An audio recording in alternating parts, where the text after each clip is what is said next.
Good afternoon, everyone. Om Shanti. Welcome to last class of Raising Emotionally Healthy Kids. I'm Meghna, the host for this session. And today we will focus on being an emotionally fit. How do we develop emotional fitness in the entire family? We will discuss few ideas surrounding that. But as always, let's get started with a meditation. So let's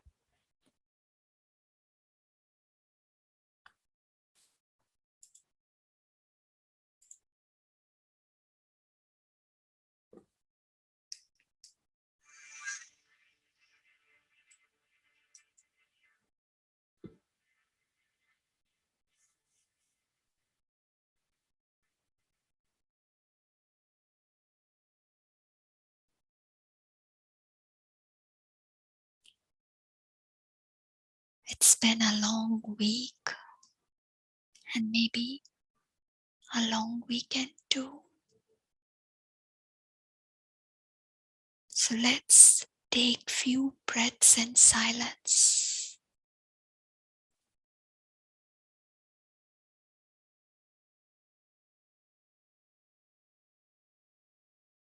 Breathe in peace, love, and joy. And breathe out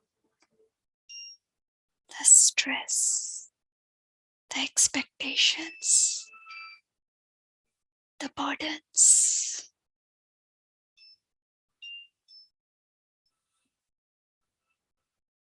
Relax the body.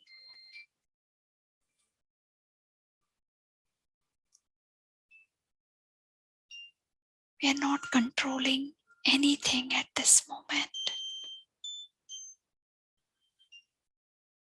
Just by observing the mind and the body, a lot of things become light.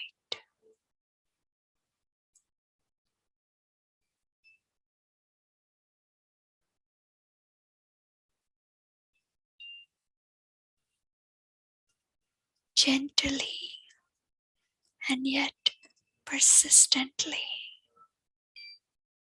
guide your mind to release everything.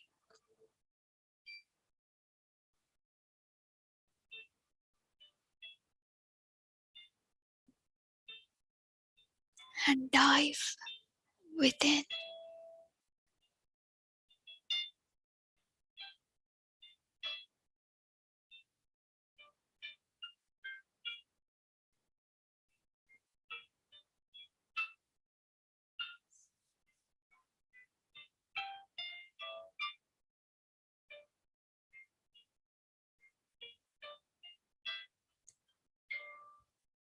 The inside. How is it feeling?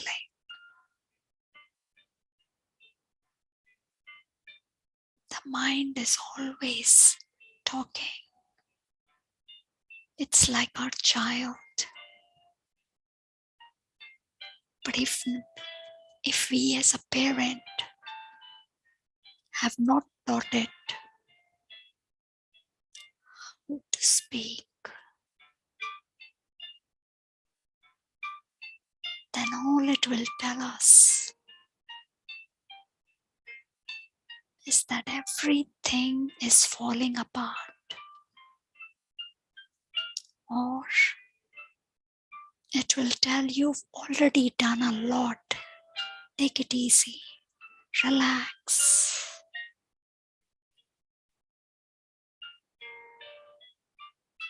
Or it will say, you have too much to do. You can't relax. When the mind creates thoughts that are heavy, That is, they are making me uncomfortable. Laziness is not comfortable.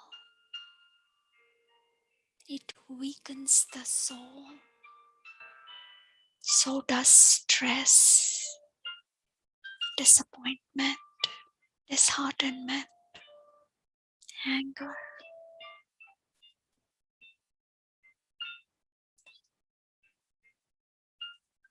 It's like the soul is parched, thirsty.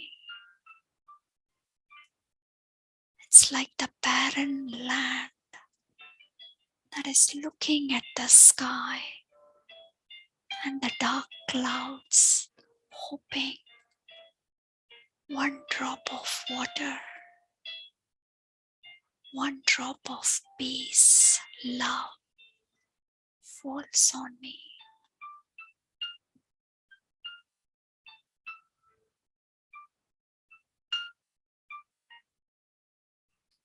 How did this land, my heart, my mind get so barren?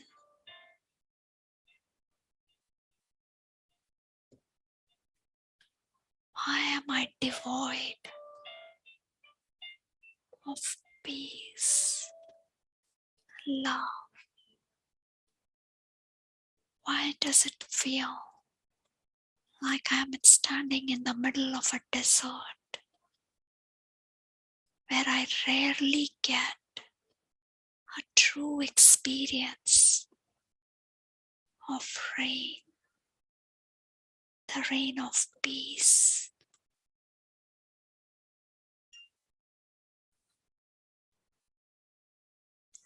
The soul is imperishable, cannot be destroyed.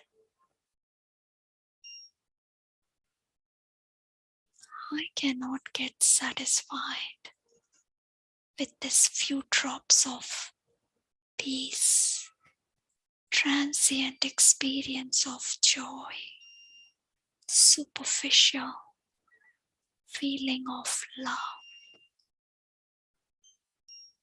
I need something deeper, consistent, forever.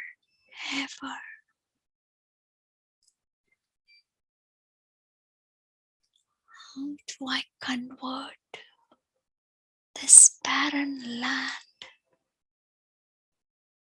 to a fertile land?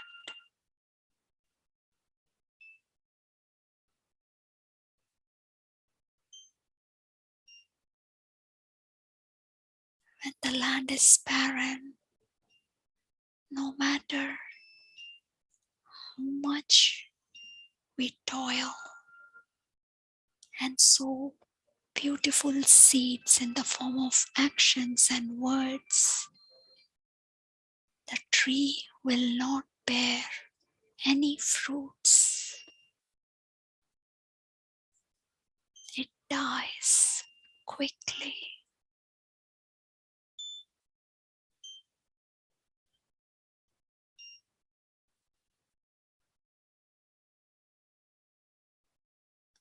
I need to make my heart warm.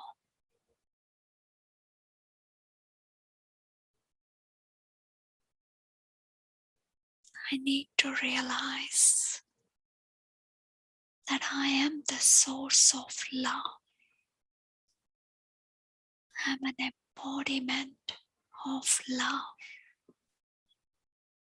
I am made out of love. And when I dive within and drench myself in the experience of love,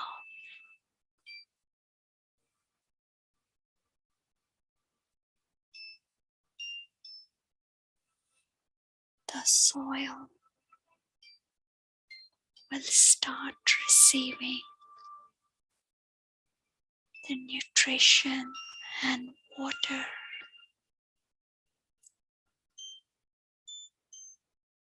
It's like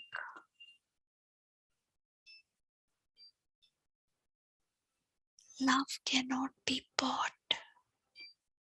Love cannot be received. Love only is felt when it is given. When I have to give love, I have to create it. I'm a factory of love that has an eternal production of love. I am self-sufficient. Dependencies on others has made my heart barren. I now take the support of my eternal parent, who is the ocean, who is always a bestower, selfless. I cannot change from barren to fertile without his support and guidance.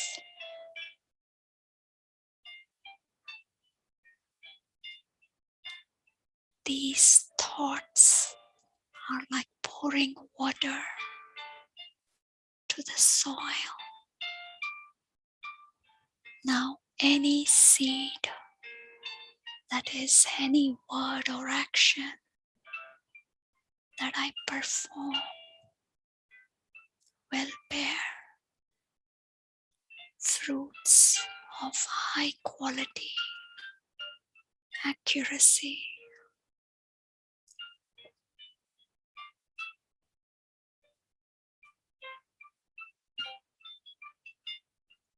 It's a choice we all have, whether we want to stay barren, dry, cold, or have a heart that is warm, vibrant, and healthy.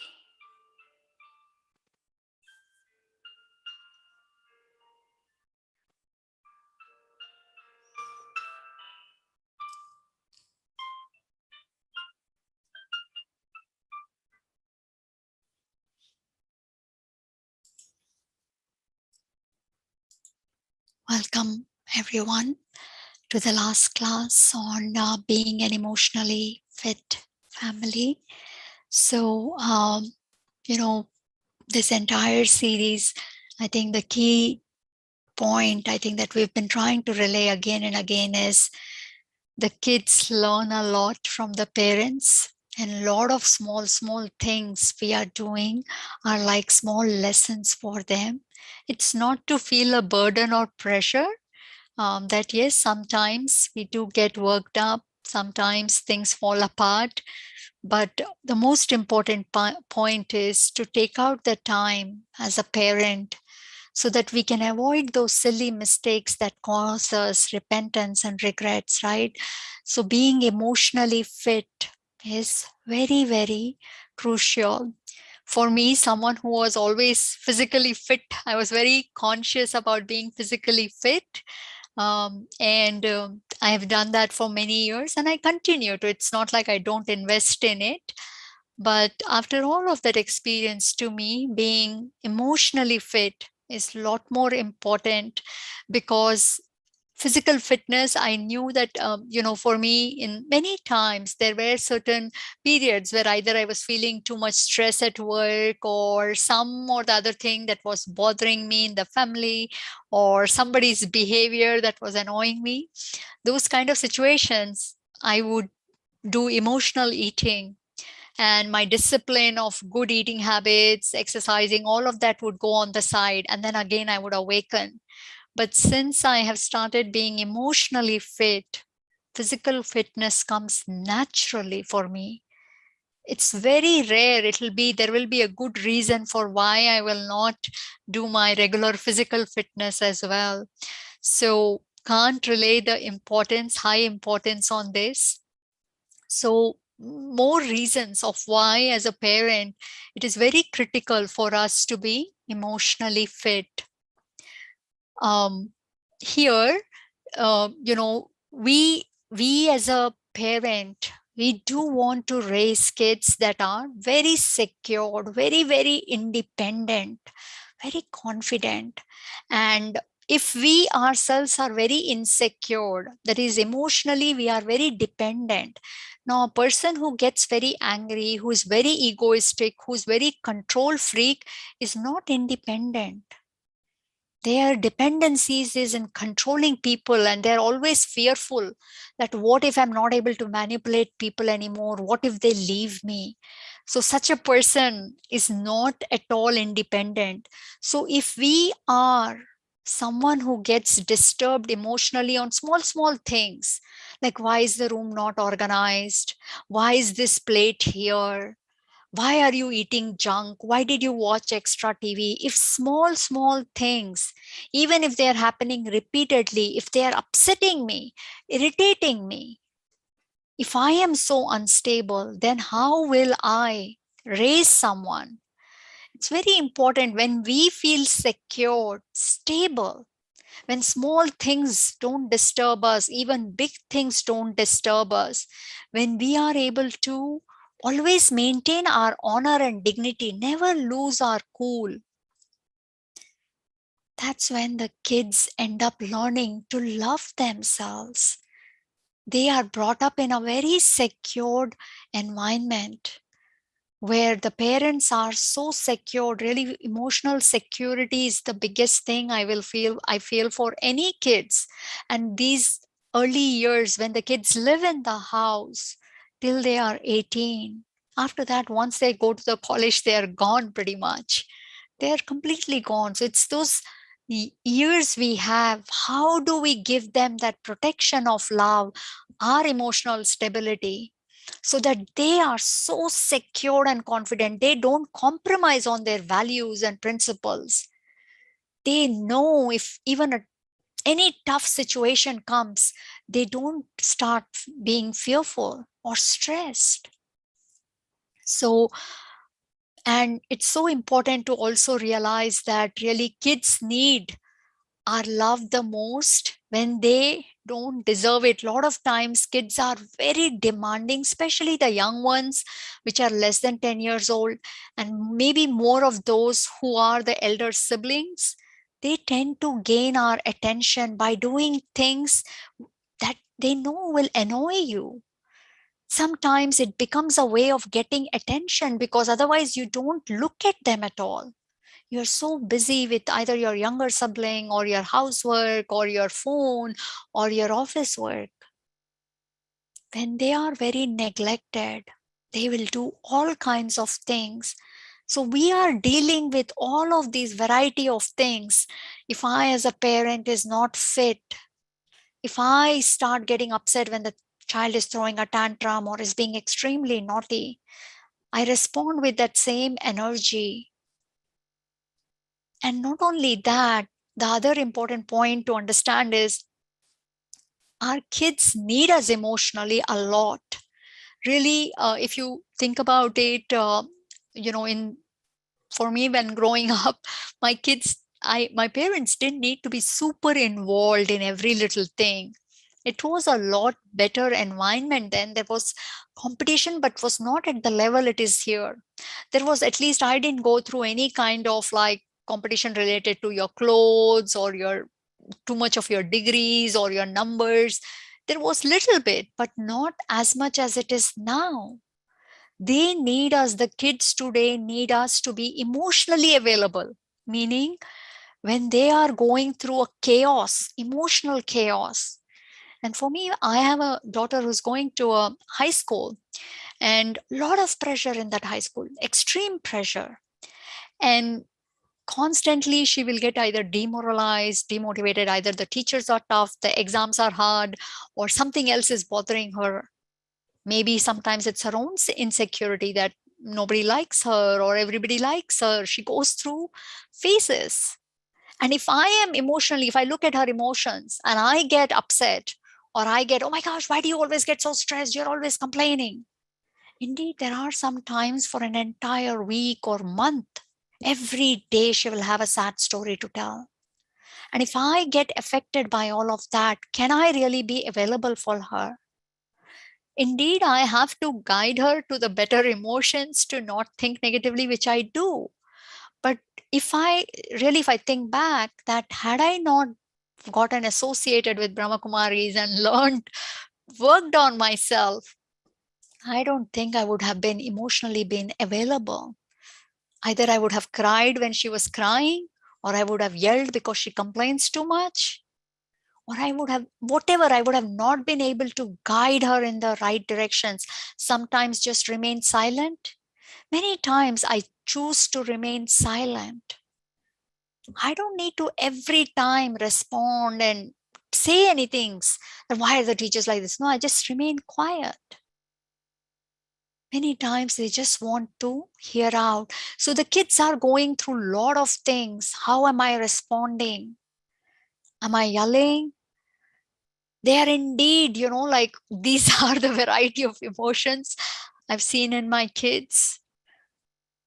How do you stay? How do you provide support? Or you might see this scene in your house, bunch of friends goofing off, taking it easy. How do you deal with these kind of situations? Sudden sickness. For all of this, what do we need? What do we need? So important to understand. This slide is mainly to inspire a thought in us that indeed emotional fitness is very, very important, and it cannot be developed in a day. It cannot be developed in just a year, because majority of us at least, we've been emotionally unfit for multiple births. Forget about multiple years, multiple births. We've never ever prioritized emotional fitness. It's all been everything else. So we do need a commitment. Even physical fitness, it doesn't happen in a week or a month. It's a daily commitment for multiple years to be physically fit, especially if you have fallen apart. I mean, you've gone down the physical fitness level way below. You need multiple years, daily commitment. This is true. But there is a lot at stake for not being emotionally fit. Then stages of emotional fitness, right? Like I think, in the first category when I started. There is worse category than this, which is, I didn't put that, which is you're always sad, you're generally depressed, you're generally demotivated, you generally are always angry, you're generally stressed. Very rare do you experience peace. I was mostly I knew the art of becoming happy, and it was a lot of hard work, but I did not like being sad or mad or anything. So I somehow was able to let go a lot of things, do some small, small things to keep myself happy. So this was what I was working on, creating positive emotions. Very hard I used to work. Then there are multiple stages, but we talked about being emotionally agile, right? This is where you've now started your emotional fitness work, which is daily meditation, a lot of positive reading and all of that. And now we are moving towards that. Body, physical fitness. We sometimes we might, sorry, in physical fitness, no matter how much we keep ourselves fit, the body can still fall sick. It can go through a lot of problems, and we all know that. Doesn't mean we don't remain physically fit, but the point is, physical fitness still can lead to diseases, pain. But emotional fitness, the one who's working on this, there is only growth. There is only growth. Discipline indeed is the key, that you are putting in that time, dedication into it. There is the potential of the soul is remain unshakable. Completely, the last stage is emotionally stable. The logical mind versus the emotional mind or the creative mind, whatever you want to call. One part of the mind is the one that creates the intent, the one that has the awareness is the one that is called heart. And the other part of the mind is which creates logical thinking. So many of us get into too much of logic. This shouldn't have happened. Why did this happen? Is this how they do it? That leads to hurt, anger, stress, and all of those emotions, or over into this love kind of dimension, too emotional. My child, my child should have not to go through this. No, use some logic there. So every child goes through phases. Nobody in this world has a child that has not gone through something. So don't get so emotional. When we learn this art to keep a balance completely within our hands, there are few folks in Brahma Kumaris who have reached this or are very close to this. I myself feel, just from here to coming here and going here, it's very fast as long as you are committed. And one thing that really helps in understanding being emotionally fitness becomes very easy when we have a deep realization, very deep realization that self-respect, all the things we are doing in this world, it is all catered around making ourselves respectable. Everything we are trying to do is generally, I want to be honored. I want to feel that respect. But unfortunately, we are looking for it in the branches of life. We are not able to independently feel respect for ourselves. And when we don't feel respect, we sort on to all kinds of addictive habits that will comfort us. And they don't. We all know that they don't. So when we deeply realize that the biggest self-respect, I will be able to love myself and respect myself, is when I remain unshakable in my inner state. Let the storms of life come. But when I remain in my dignity, when I remain in my honor of being stable, that's when, no matter whether, that situation got resolved or not, I will be gracefully be able to hold my stand, bear whatever I have to bear. I will not be falling apart or needing anyone's support because I am stable. Indeed, sometimes the body goes through as a lot. You need a support of medical attendants, all of that. We are not talking about that. When the body is going through so much, can I remain so strong inside, bearing the pain? At that time, your emotional stability will not immediately heal the body. Indeed, it helps in healing faster. So what we are trying to say is that stay so stable that you don't disturb your family. Such a patient, even the family will love. And a patient who's crying, wanting attention, I've had such a long surgery, you should attend me, you should like me, you should take care of me. No family respects such a person. We all know that. And yet we like to be emotionally dependent. So when we are pouring water on the branches or the leaves of life, when we feel my self-respect depends upon how much my family cares for me, how much they love me, how much they listen to me, they obey me, and how much I can fix things here for them. If that is all I am doing, all the time trying, busy fixing issues in relationships. Today it is partner, tomorrow it is parents, today it is kids, today's kids that, this is all I know. and I'm neglecting the roots, which is the soul, and I'm neglecting what is happening to my emotions. All I care about is my self-respect depends. I am the best mother. I need to make sure I take care of this. I fix this. This is the problem. I'm the best wife. I'm the best daughter.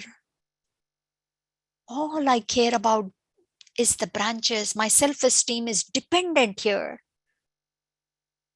Then I'm pouring water only on the leaves and branches, and we know what will happen then. It will tire the soul.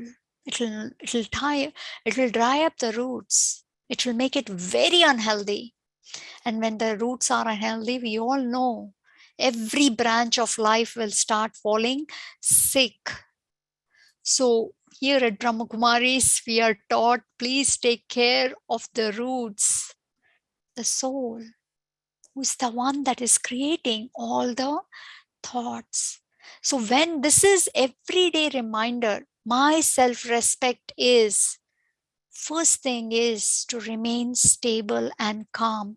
So in your meditation, few things you can do is bring up those situations that disturb you. Pick one and create. Now sit and say, how will I remain emotionally stable here? Practice that few times. What are the thoughts you will create? Because there are certain habits of our family that disturb us. And see, when you remain stable, this doesn't mean inaction. This doesn't mean withdrawal. This doesn't mean escapism. This means my first priority, my dignity is in remaining peaceful, calm. When my mind is calm, I can think, do I even need to get involved here? Should I just stay back? Or no, this is too critical. Now I need to do this. I need to get involved. And how should I get involved?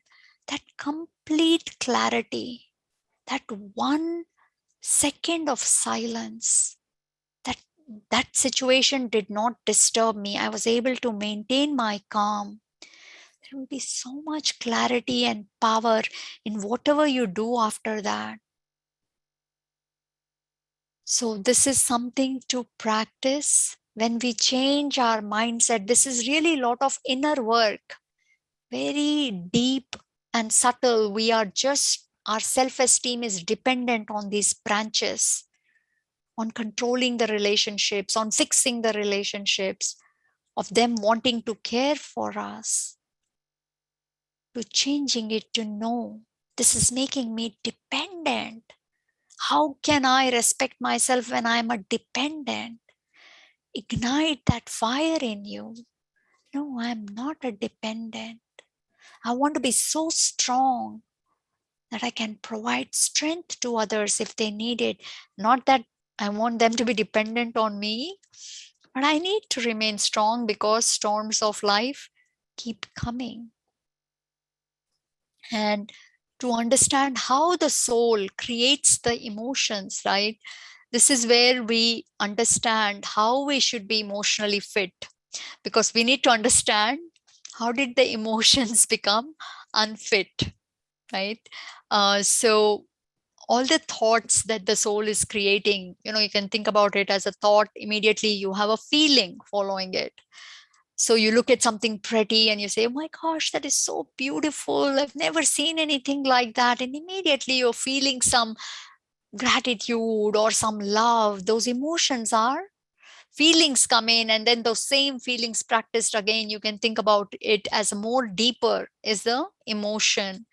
So the mind, indeed, we all know, is the one that is creating thoughts. And you can think as these same types of thoughts keep coming, there's like now the emotions that are getting recorded in our subconscious mind. So what is causing these thoughts to emerge from the mind? Who is sending these thoughts to the mind? So we have two entities. These are the three faculties of the soul: mind, conscious mind, which is also intellect or the temporary space. It's like everything current, You read today the news, or you chit chat on social media, or anything that we are discussing in this class, everything sits here in the temporary space. So that's one input. And the other input is subconscious mind. From our past, whatever we have learned and used again and again, we've had deeper experiences. These are just fresh, these are deeper. Everything from here moves into the subconscious space eventually. So these are the two things that are feeding content to the mind. So it's important to understand what is feeding the subconscious mind, like we just talked about. It's the old food that has been fed to the mind. And how did everything get stored here? It's basically starts from our early childhood, our upbringing, belief systems, culture, religions, personality, due to a lot of experiences that we might have had, our friends, a lot of our experiences from the past life, our personality, our emotions, because of repeated use of certain types of thoughts, certain emotions became very strong in us. So this is one. So suppose, you've been practicing anger a lot, then that type of thought will trigger a lot more from the subconscious mind to this mind. The moment somebody does something wrong, how could they do this? And the thought comes, and then the feeling, strong feeling of anger comes. Now, how is this conscious mind being fed? It is through current information, like we just said. This is new food. Sometimes I feel we are not feeding new food, but stale food, oily food, junk food, toxin filled food. That is what we are feeding the conscious mind, which is non-stop phone scrolling, and more scrolling. Lot of, if we are not scrolling, then we want to see something, we want to listen to something. Our sensory organs are being overused. Every bit of it is feeding to the conscious mind. So whatever I feed in, that is what will be released. If I'm feeding junk, social media is nothing but junk. There is nothing useful there. Even if there is little tiny bit, along with it comes a lot of junk. So it might have 1 cent of healthy food and 99 cents of unhealthy food. So am I eating healthy more or non-healthy more? We all know we get pulled towards junk food. So if I am feeding junk food, and we start early in the morning, as soon as we get up, what junk is available? So the mind, poor thing, has no choice but to constantly be jealous, compare, compete. Look at them, they're going places. Look at them, they're getting beautiful gifts. This is all the mind will create. And if I keep creating this, it becomes a strong emotion of jealousy. So we need to be aware that whatever content I feed, that is what will cause that kind of emotion to be released. News, uh, it's nothing but filled with toxins. This is wrong, that is wrong, politicians are dirty. Many people enjoy discussing about politicians for hours, for days, overanalyze. Politicians are doing this, they're ruining this, that. Okay, what good does that do to you? Indeed, your ego gets boosted up that you know so much about your politicians. They are so corrupt and you are such a noble person. We need to realize how much damage we are doing. Already we have a lot of dirt from the past, some bad experiences, some dirt from either school or home, some from the belief. There is so much garbage already which is being pushed to the mind, and I'm pushing more garbage. Then poor mind, what will it do? So we need to be very careful that we are feeding in too much junk. Vibrations is one more thing here, which is basically This world is a collective pool of consciousness. You can think about it in one way, the aura, the cosmos. It's a collective pool. Everybody's thoughts is making the vibration, the spiritual aura. It is very negative in this world.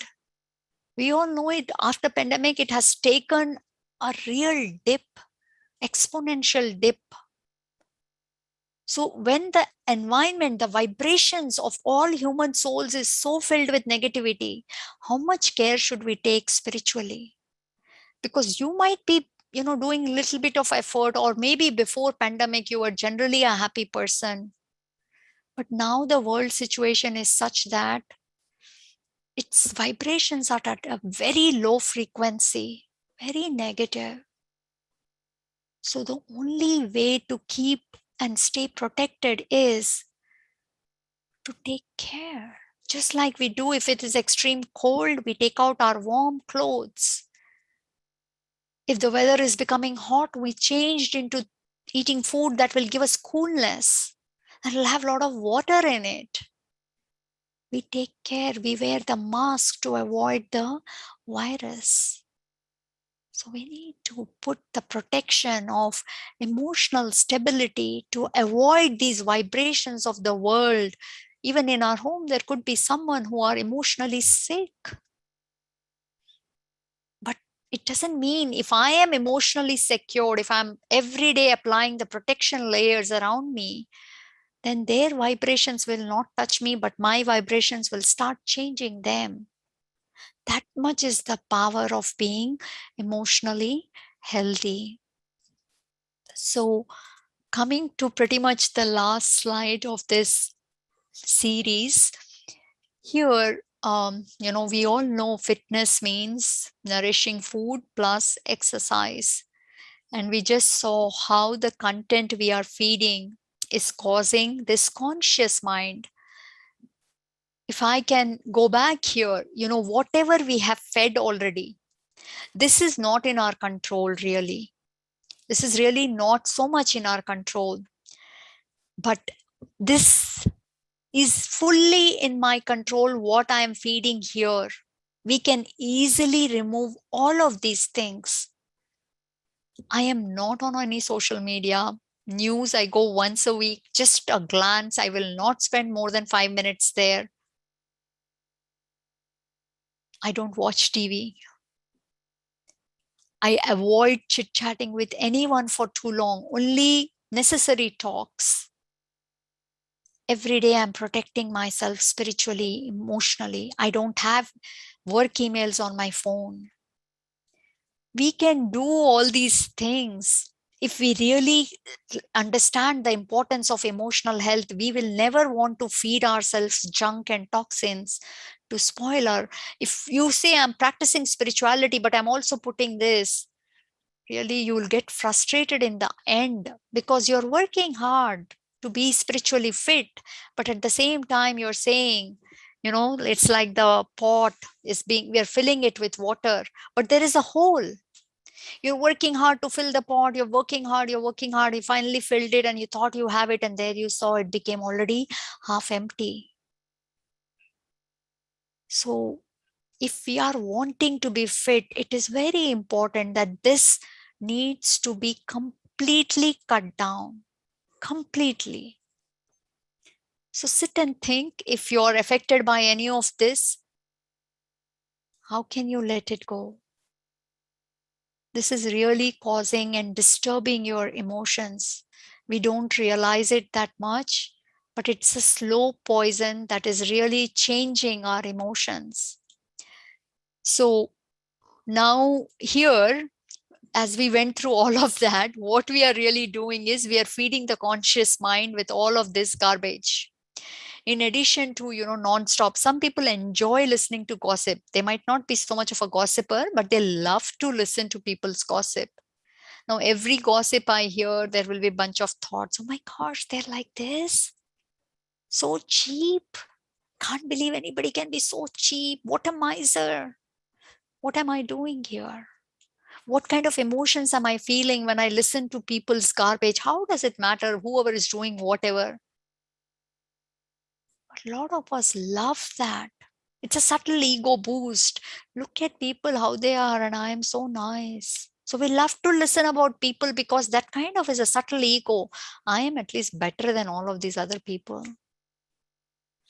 And last but not the least, the kind of food we feed ourselves has a huge impact on the mind. This is not just taught at Brahma Kumaris. Go to Buddhists, go to any kind of meditation practitioners, they will talk about this. So in Hindi, there's 3 types of food categories: Rajasic, Tamasic, and Sattvic. So Tamasic is basically food that has a lot of meat, lot of staleness, lot of oily food and things like that is considered to be Tamasic. So meat is basically the animal that just before dying is going through a lot of emotions. That soul of the animal is creating hurt, anger, helplessness, fear, frustration. And then that released emotions are part of the meat. If you're consuming that, very hard to stay emotionally stable. It's very, very scientific. Read about it. Rajasic is again very, very spicy, very bitter, very sour, extreme taste, or onions and garlics. These cause a lot of anxiety and passion in us. So food is a very important criteria. If this is all we are feeding our mind, then we have a stone intellect, patthar buddhi. That is our decision making on what is the right emotion at this time, what is the right thought, what is the right decision, that I will not be able to do. I will constantly be confused. Did I do right? Should I have done this? The ego will say, no, no, you did right. But after some time, again, the ego will say, no, you shouldn't have done that. You said a little bit too much. Stone intellect. This human mind has such a sharp intellect. We're not talking about IQ level here. We're talking about day-to-day problems, how to get past them in the most meticulous and accurate manner. For that, you need to feed the right set of information, starting with good diet, grains, fruits, vegetables, milk, dairy. This is considered to be the sattvic diet, the highest and the purest form. Very high frequency food. Try it if you are in any of these 2 categories. Try it for a week. Just for a week. If you can't give up, say at least for a week, I want to try it. You'll find your emotions to be at a totally different level. And reading. Brahma Kumaris, we have daily spiritual discourse. Early in the morning, I start my day very early at work. So I'm not always able to join the spiritual discourse, but I read the material beforehand very early in the morning. All of these classes we are conducting, they're coming from this spiritual discourse. It's like the wholesale shop, and these classes we conduct are like retail shops.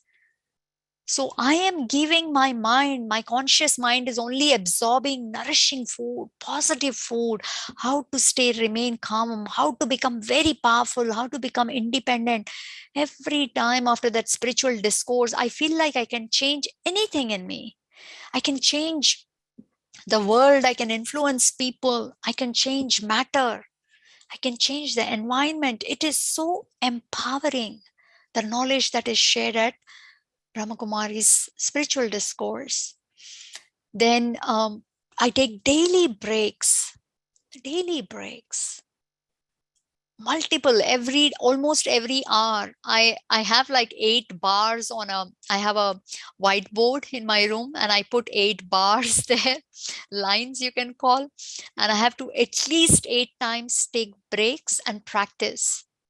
And we are taught at Brahma Kumaris, if you are not able to do it 8 times, somehow you missed it, don't sleep till you finish your 8 times in the night. Take out that time, do 8 times that exercise, that reflection.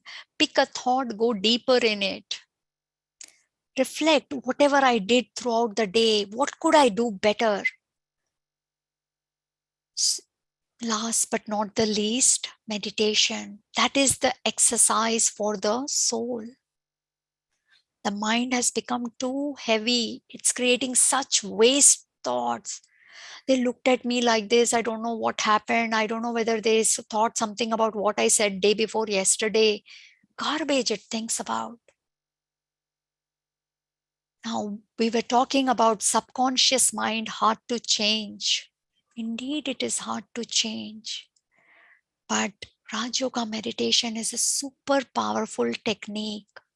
It enables the source to connect to the highest source. Call him the divine, the Allah, God. This source has never seen a negative emotion, is always, forever emotionally healthy. It's the deepest cleanser, spiritual cleanser that you can ever find anywhere. For me, this meditation has cleansed so many of my subconscious, deepest layers of personality traits or emotions. The emotions of, actually, I was a very active person, yet I didn't know there was so much laziness still in me. So much of that laziness is pretty much eradicated from me. There's so much of energy, even when my body is not 100%, there's so much of energy. Tirelessness. He is tireless, super enthusiastic, never doesn't know what disheartenment, disappointment is. So, as we connect to this eternal being who's emotionally always healthy, you'll start seeing magical changes happening in you. And such an intellect then is called divine intellect, Paraspuddhi, where there is no confusion. There is no needs and wants and desires anymore. There is only clarity and cleanliness, no dependency. Every thought is, what can I do to help? What can I do to contribute? There is no thought about, I need, this should have happened, that should have happened. Conscious mind becomes so strong and independent. It acts like a paras alchemist, which is can change the stone into gold. We've heard about it. It's literally like that. Such a soul can transform many souls. Whoever comes in contact will get something good from them. That much is our power. Can't we change our family then? Very easy. Very easy. With that, we come to an end. One quick announcement. September, we are coming up with a fun event called Family Time. This is a combined workshop for parents and kids together. It will be starting on September 12th. So next weekend, we don't have a class. So we also have a Living Values Kids class that is conducted by my fellow brother, Pawan Bhai. And he and me will conduct this family time event together, where the kids and parents will join the same workshop. We will have a lot of good activities plus a lot of knowledge sharing through many games, discussions, projects, wonderful ideas for 4 weeks. And family definition is faith acceptance mingled inside, then love yields. We will focus on this, on how we can become this beautiful or more beautiful family, not that you're not, more beautiful family. And also on September 11th, Raj Yoga meditation is starting both in Hindi and in English. Highly recommend this if you haven't taken it. With that, I would love to open up for Q&A. We don't have a daily guided meditation. We are contemplating on starting it again. So hopefully we will start soon. Open to any other questions.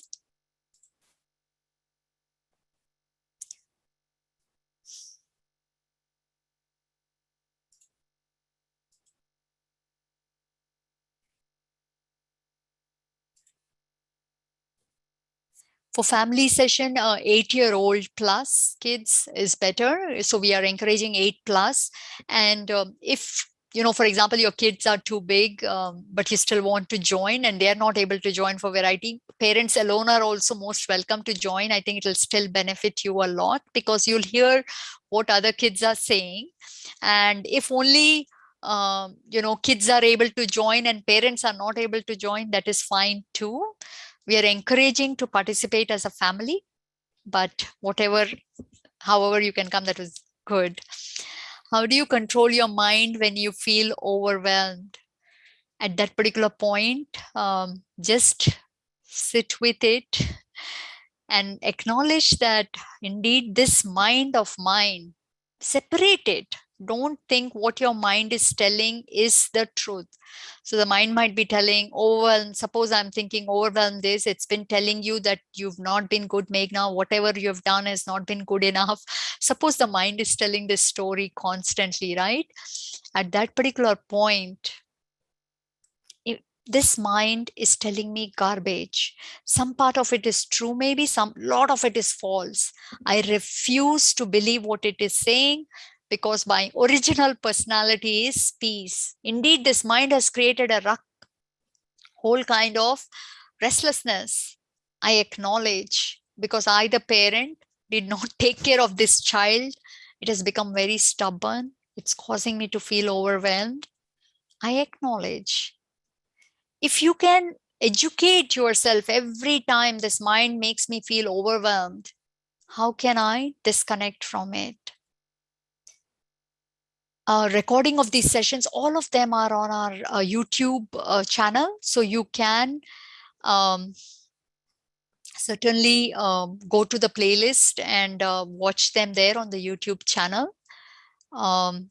They are all available there. The event itself has not yet been the family time event.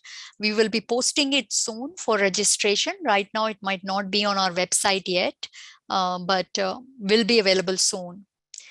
One last question that I'm seeing here. Thank you, sister.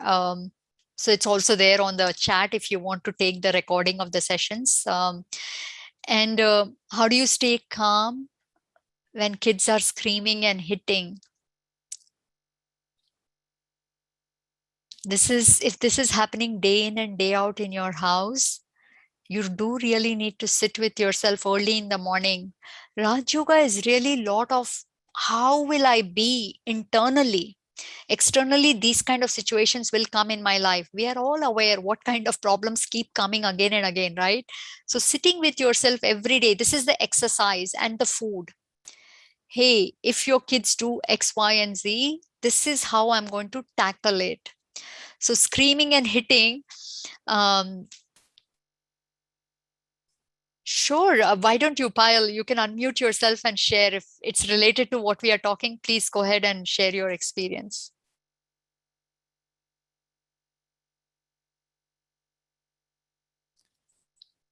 Are you able to unmute yourself? Let me see.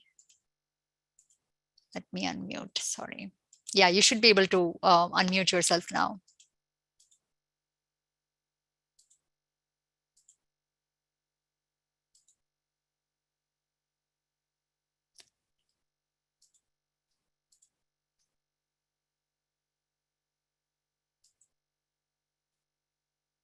Okay, so few things here, right? If your kids are obviously they're going to hurt each other a lot, then we need to intervene at that particular point. Whatever is your thing to do at that particular time, whether it is a timeout or whatever, but saying, hey, this needs to stop right now, pull them apart, keep them apart. But I think few things to tell your mind early in the morning is that it's very normal for the kids to fight, grow up together. I have grown up with two brothers who really literally sometimes I felt they're going to just die. They would fight so much, and I would not understand what is going on. And my mom would just come and say stop and separate them out. Only my mom they would listen for whatever reason. They would not listen to anyone. Am I It audible? is. Yes, you're audible. Please go ahead now. Okay. Yeah, I'll start off with sharing an experience because all this is because of my connection to the divine. So you can just imagine, 13-year-old boy who's staying with you in the house and you're a single mom. It's remote learning and it's remote working because of the pandemic and all that stuff. So what exactly the scene is that, I'm working and the child is going through, I don't know what it is, I need to sort it out, but he comes and just, switches off my desktop and says, unless you don't give me my tab, I'm not going to let you work. So this is the kind of situation that I've dealt with, among other things. And in spite of this situation, which just happened a couple of weeks back, today I am able to look at the child, as a soul. I am able to provide the support that is required because of the divine energy that I am able to feel within myself, and not get disturbed and still deal with the situation, even when I've had to take support, from people to come and help me, which I believe is not at all something to be ashamed of, because being a single parent and I have a visual limitation, I'm legally blind, I'm a single parent. So all these years it's been ups and downs, and a lot of things from society saying, oh my god, how are you going to handle it alone, the child needs a father, this, that. And we've been living for almost 8 years now, almost 9. But somehow I have felt that no, my heart tells me no, I'm not looking for anybody, I'm not looking for anybody to fill in a space just for the sake of it. Unless I don't feel the connect, or I feel inside that this is right, I'm not going to step into a relation just for the sake of it. Okay, I could have friends on and off, but at a distance. So I'm able to deal with this situation, look at the child, deal with it, take the steps, and in Baba's language, understand the line between being loveful and lawful, where to step in, like, Meghna, you were just sharing earlier, when to step in and when not, you know so I can still have a wonderful relation with him, I can still wake up and we both can smile, and be friends with each other. He knows my work, I know what he's studying, I know with whom he's playing, he knows about my colleagues. So this is the kind of relation that is flourishing in spite of what we have gone through. And I don't think I would have been able to do it myself. I would have just crashed, like, what am I going to do, this is what he's doing, I could fly off the handle, which even now happens, but it happens much less because I'm aware this is the situation. Yes. So now what do I do about it? So I take a few minutes and understand what is to be done. And once I am stable, then I'm able to deal with it. And I'm not expecting that this is going to go off. But now it's more like a Mickey Mouse play. I'm looking forward to it. Wow, what is going to happen next? And we are laughing about it. What are we going to do next? Like, what are you going to? Yesterday I was telling him, what's the next thing that you're going to come up with? So we can laugh about it, and we know that we can step in and step out. So that's the kind of power that has come into my life since I've been in Gyan for almost a year now. Wow. So much magic in just 1 year, right? Indeed, I think I can talk like for multiple days if I want to share the experiences I've had. And I come from a religion where there's no concept of divine or God or anything. So it was a leap of faith, wanting to experiment and being open-minded. And the kind of transformation I have seen is just amazing. And Payal has put it so nicely. It's a divine energy that is filling her so much, that is giving her that calm and silence, that she's able to absorb utter chaos and not feeling the need to control it immediately, but just to watch it like a Mickey Mouse game and then see what is to be done. Thank you so much for sharing, Payal, and thank you all for joining us. We are all out of time. Hope you're able to join us in the family time session. It's the same time, 2 p.m. So kids and parents together, we are trying something new. It will start on September 12th. We will send out emails with invitations as well. So thanks all for joining us. Hope you have a wonderful week ahead, and we'll see you on September 12th. Om Shanti. Thank you. Om Shanti. Thank you. Thank you.